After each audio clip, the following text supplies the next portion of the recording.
Olá, tudo bem? Seja muito bem-vindo aqui ao Saúde é Vida. Como é que anda a sua saúde em falar nisso? Você fuma? Conhece alguém que fuma? Tá na hora de deixar isso para trás, hein? Virar a página do tabagismo. É sobre os malefícios do cigarro que eu vou falar agora. Aqui comigo já está o doutor Ronaldo. Tudo bem, doutor?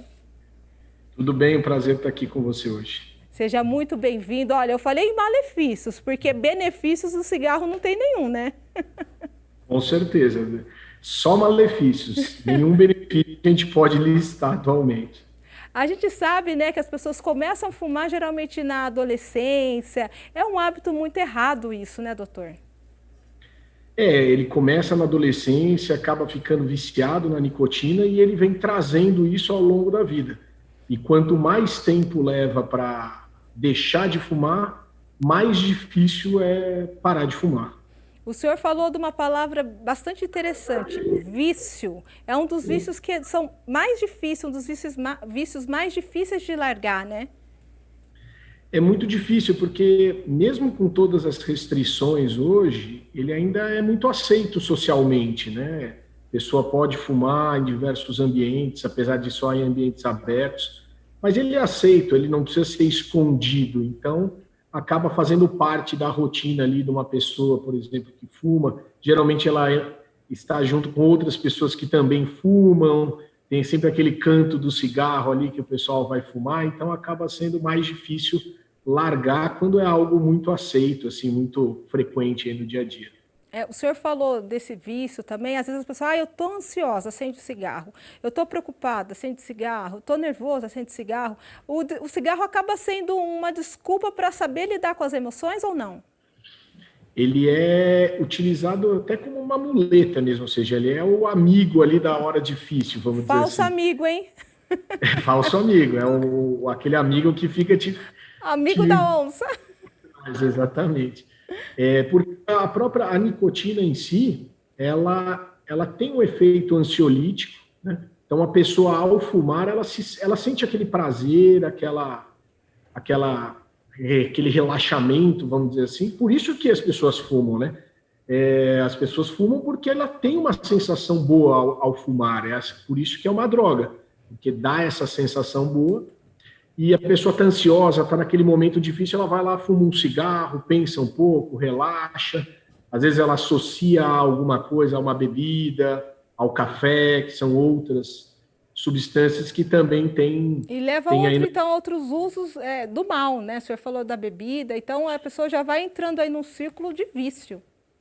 Sim, não, é muito associado, né? A bebida alcoólica junto com o cigarro é uma associação. Quem fuma fala que geralmente fuma mais o dia que bebe, na verdade, e Nossa, acaba bebendo mais também, né?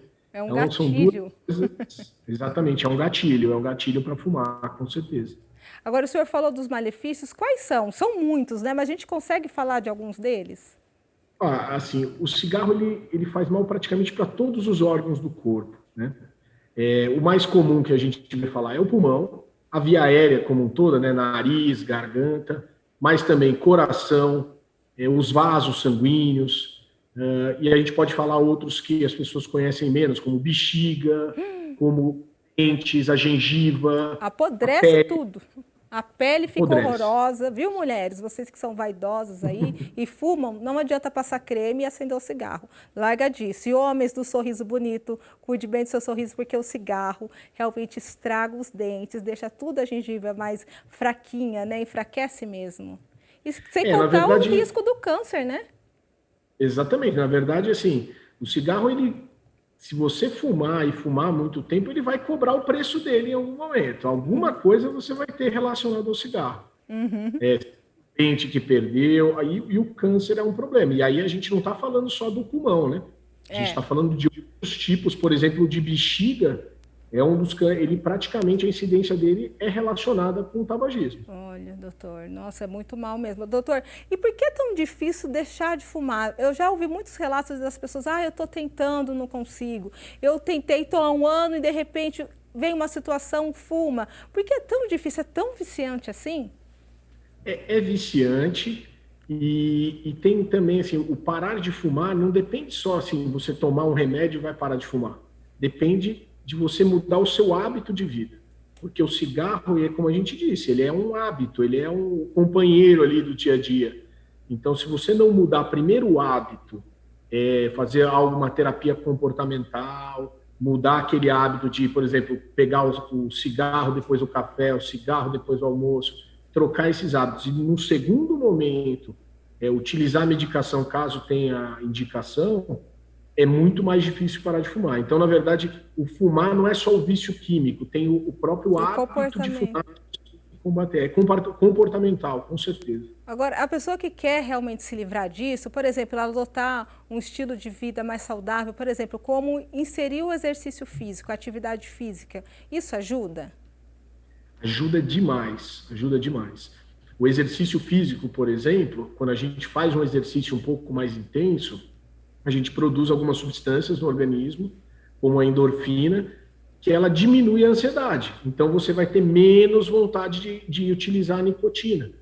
Então, mais ou menos, você faz um efeito um contra o outro, vamos dizer assim. Você acaba tendo necessidade. Então, é essencial mudar a alimentação, inserir um exercício físico, mudar os hábitos de vida, porque aí o cigarro não vai estar mais incluso nesses seus hábitos. Né? Não vira ser, igual a gente falou no comecinho, aquele gatilho, né? E a pessoa que pratica exercício físico, ela já vai estar mudando também a forma de pensar e de agir, né? Porque o cigarro impossibilita muito dos exercícios. Por exemplo, uma caminhada, a pessoa fica mais ofegante, uma corrida fica quase impossível, outras modalidades também. Então, a pessoa acaba dosando, né?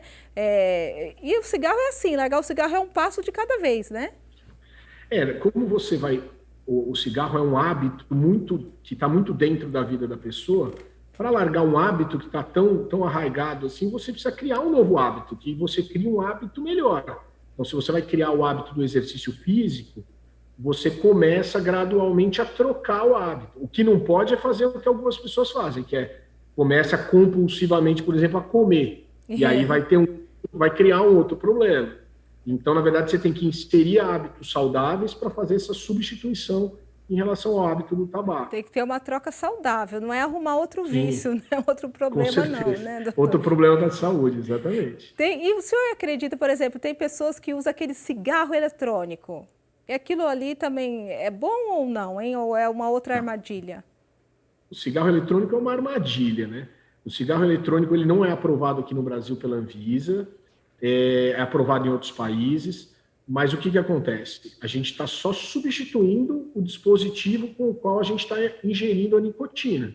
Na verdade, ele se vende como algo mais seguro, ele não é, de forma alguma. Você continua fumando a nicotina, estimulando o seu vício lá no cérebro.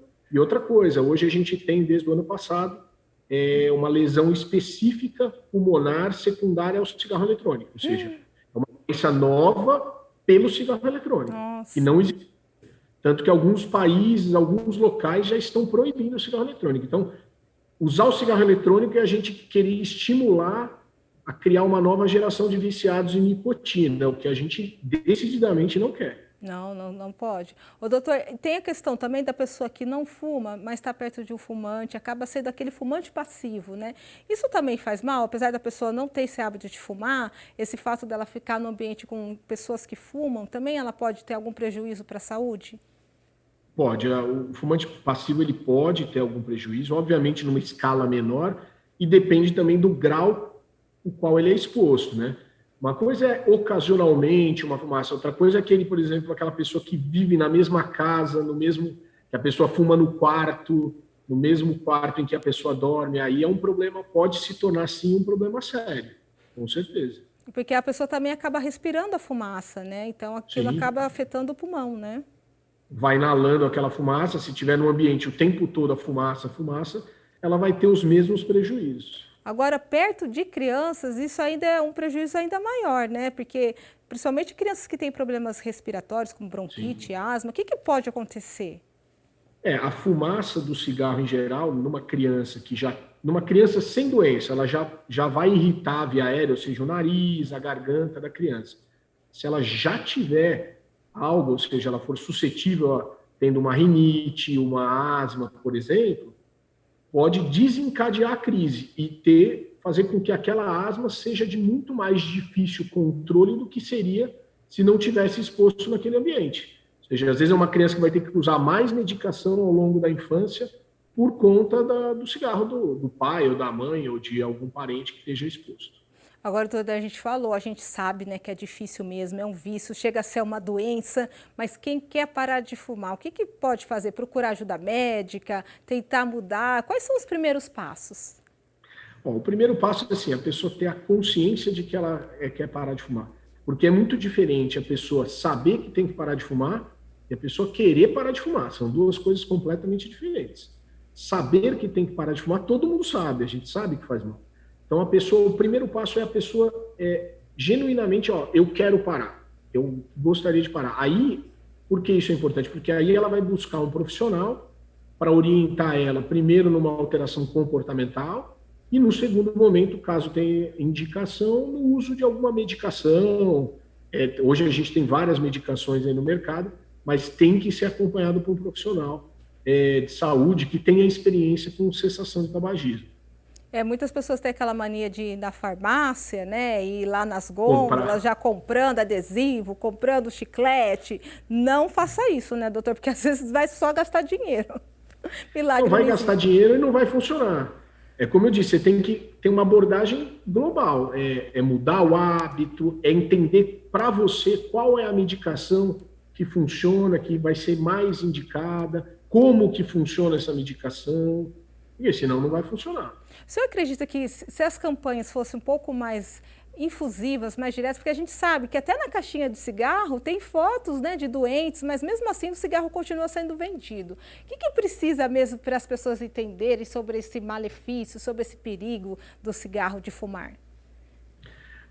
Assim, eu acho que assim, tem bastante campanha, eu acho as campanhas até interessantes. Eu acho que o principal, o que foi um diferencial para diminuir o tabagismo aqui no Brasil, foi o momento em que a gente proibiu fumar em ambientes fechados. É uma lei, não pode. Uma lei, exatamente. Você tornou difícil o hábito de fumar. Ou seja, a hora que você torna difícil, ou seja, não é socialmente tão aceito assim ali num restaurante como era, isso faz com que a pessoa comece a pensar, putz, eu vou largar isso aqui, que isso aqui está me atrapalhando. Uhum. Então, restrições de locais de fumar funcionam muito, funcionam no mundo inteiro e aqui realmente diminuiu a taxa de tabagismo. O que eu acho que precisa mais é criar mais leis desse tipo, ou seja, você restringir cada vez mais o uso do tabaco e mostrar o quão ruim ele é. E eu nas acho escolas também, né? Promover o debate, sim, né? Sim. E tem um segundo também, né? Você não só promover, falar que o cigarro é ruim, mas promover as boas práticas também. Então, o estímulo ao exercício físico, o estímulo à alimentação mais regrada, mais saudável. Você também estimular a boa prática, você vai desestimular aí uma coisa ruim como o tabagismo. Agora, doutor, a gente sabe que é difícil, mas não é impossível, ou é impossível? De jeito nenhum. Tem tanta gente que para de fumar todos os dias, aí, de forma alguma. Mas não é fácil, mas é possível. Às vezes a pessoa desiste, mas uma hora, gente, você vai conseguir, né, doutor? Tem que ter essa luta, é uma luta mesmo, né? Não pode, assim, abrir mão da saúde. Eu acho que é aquilo que eu falei, tem que ser, genuinamente você tem que querer. Eu falo, não, eu quero parar de fumar. E aí, quando a pessoa quer, quando genuinamente ela quer, isso facilita demais a abordagem, tanto a mudança em geral de comportamento, como também, ao usar a medicação, ela responder melhor, né? Porque, assim, a vontade de fumar não vai desaparecer de uma hora para outra. Por isso que tem todo esse componente de mudança de hábito, exercício, medicação e um acompanhamento médico adequado com alguém que esteja acostumado a cuidar desse tipo de situação. Para encaminhar para o melhor tratamento, porque às vezes entra até a psicóloga, né? Precisa também de uma terapia, né? Com uma psicólogo, ajuda, né? Terapia ajuda demais. Agora, doutor, uma pessoa que decide fumar em casa, às vezes só ela fuma, né? E ela decide parar. A família também tem que estar envolvida aí nessa decisão? Bom, se só ela fuma, a família tem que ajudar. E ajudar como? Ajudar primeiro incentivando. Entender. Segundo, entender que ela vai ficar nervosa, vai ter um momento mais estressante no início, ajudar com uma alimentação bacana aí para a família toda, exercício junto é legal. Agora, se toda a família fuma, aí o ideal é que todo mundo pare junto, né? Porque fica... parar, o outro está fumando, aí fica difícil. Faz aqueles desafios que estão na moda agora, né, doutor? Cria um grupo e para todo mundo de fumar, né? Para todo mundo ao mesmo tempo, exatamente. O senhor falou alimentação saudável nesse caso, né, porque pode ajudar. Quais seriam? Uma alimentação com mais verdura, legumes? Eu acho que é exatamente o que a gente já prega para outras coisas também. Então, é mais verdura, legume, evitar fritura, evitar comida mais pesada, restringir gordura saturada, esse tipo de coisa. Eu acho excesso de açúcar. E não substituir, né? Porque eu vejo, às vezes, a pessoa para de fumar e começa a comer doce. Comer chocolate demais, assim. Aí não tem jeito, Porque a pessoa troca o vício, né? Sim, ela troca um vício pelo outro, né? E parece que é uma coisa do cérebro mesmo. O cérebro pede, né? Porque já está acostumado, parece que aciona ali uma válvula e a pessoa fala assim, então eu não vou fumar, mas eu vou fazer uma outra coisa. E geralmente vai para uma coisa ruim. Ela busca uma compensação de prazer, né? Vamos dizer assim. Ela tinha a nicotina que ia ali no cérebro dela, aí ela pega o açúcar, o chocolate, que também dá uma sensação de prazer na hora que ela se alimenta. Por isso que, assim, vai parar de fumar, prepare a sua despensa antes, não enche a sua geladeira de coisas que vão engordar, não. Enche de coisas saudáveis, uma fruta, uma verdura, porque assim, na hora que você tiver uma fome, você vai abrir e vai ter algo legal para você comer, e não, se tiver uma caixa de bombom, você vai comer a caixa de bombom. É saber o que comprar, né? Fazer uma compra inteligente a favor da sua própria saúde, ter perseverança que vai dar certo. Doutor, queria te agradecer aqui pela sua participação e eu queria até que o senhor desse uma palavrinha aí para incentivar as pessoas que querem deixar de vez o cigarro de lado, virar essa página aí do tabagismo. Com o senhor. Eu agradeço a oportunidade e assim, quem quer parar de fumar, primeira coisa, olhe para dentro e fale, putz, o que o cigarro está me fazendo? O que ele está me acrescentando na vida ou ele não está me acrescentando nada, só está me tirando coisas? Então, olhe para dentro e fale, não, assuma, eu vou parar de fumar, eu quero parar de fumar. Comece a colocar novos hábitos na sua vida, pense no exercício, um exercício programado. Procure um profissional que possa te orientar no exercício, um profissional de educação física, por exemplo. Comece a inserir hábitos saudáveis e aí procure um profissional também, um médico com experiência em cessação de tabagismo, porque ele vai te orientar da melhor forma, se você realmente precisa, não precisa. Não espere surgir uma doença, porque depois que surge, aí o problema só cresce, a ansiedade só cresce, é isso que a gente não quer. Não é verdade? Fica tudo pior. Então, quanto antes, melhor. Doutor, muito obrigada Com mesmo certeza. pela sua participação. E obrigada a você também que esteve comigo com o doutor até agora. Então, faça o que o doutor falou, hein? Dê o primeiro passo e vire a página aí do cigarro. Larga de vez. Fique comigo, hein? Até nosso próximo encontro. Obrigada. Saúde. Tchau. Largue o cigarro.